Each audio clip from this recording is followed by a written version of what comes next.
We are dealing with chapter 7, triangles of class 9th maths. This is video number 2. In video number 1, we discussed about the example based on the congruency SAS. But in this video, I am solving one example which is based on ASA or AAS. They are same. Look at the example. Line segment AB is parallel to another line segment CD. You can see here in the figure, AB is parallel to CD. This is given to you in the question. O is the midpoint. O is the midpoint of AD. AD is this one. That means AO is equal to OD. Show that. Now you have to show the two things. Triangle AOB. This triangle is congruent to triangle DOC. You have to show that these two triangles are congruent. Second thing is O is also the midpoint of BC. It is given that O is the midpoint of AD. It is given that O is the midpoint of AD. In the second part you have to show that O is also the midpoint of BC. So one thing is given to you that AB is parallel to CD. The other thing is given to you, O is the midpoint of AD. Two things are given to you and two things are asked in the question. One is you have to prove that these two triangles are congruent and the other is that O is midpoint of BC also. In the question it was given that line AB is parallel to CD and O is the midpoint of AD. So AO is equal to OD.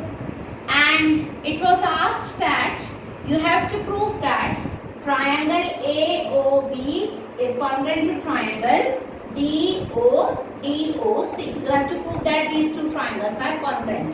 This is the first part. And second part, you have to prove that O is the midpoint of BC. That means OB is equal to CU. You have to prove these two things. Now I am coming to the solution. Answer is first part, in triangle AOB and triangle DOC.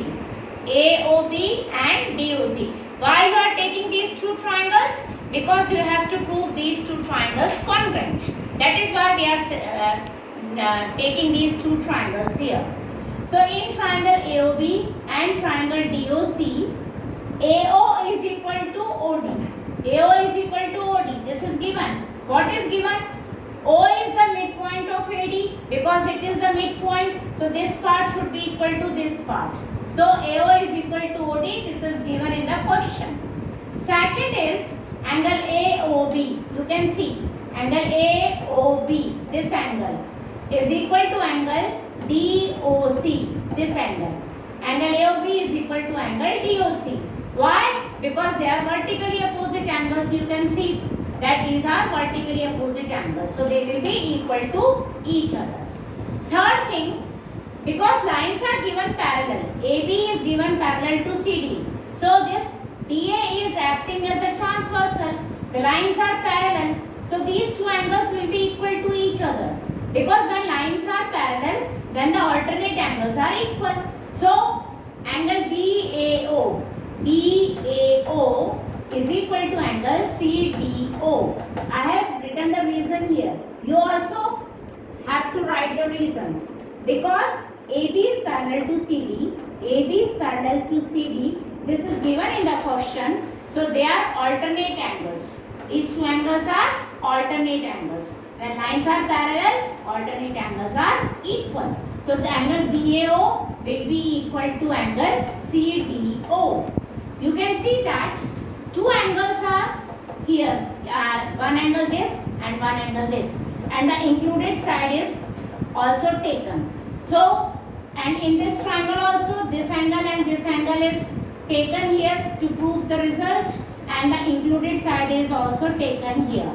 So triangle AOB is congruent to triangle DOC by ASA congruency. ASA congruency. You can also take this angle and this angle.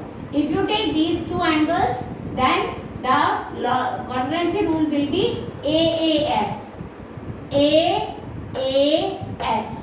So you can take any angle out of these two angles. So I have taken this angle. You can take this angle also. Then the rule will become AAS. Now the rule is ASA. ASA congruency. So the two triangles are congruent by ASA congruency rule. Now come to the second part. The second part was you have to prove that O is the midpoint of BC. Now you know that the triangles are congruent. Because triangles are congruent, then the corresponding parts should be equal. I told you in the first video that when two triangles are congruent, their corresponding angles and their corresponding parts are equal. Because triangles are congruent here, this part should be equal to this part. That means DO should be equal to CO or OC. So DO is equal to OC. Why? CPCT. What is the meaning of CPCT? Congruent parts of congruent triangles. These are the congruent parts of congruent triangles. So they should be equal. Because we know that when two triangles are congruent, their corresponding parts and corresponding angles are equal. So corresponding parts of congruent triangles. CPCT is corresponding parts of congruent triangles. These are the corresponding parts of these two congruent triangles. So they should be equal. If BO is equal to OC, then what is here? O is the midpoint of BC. This is also proved.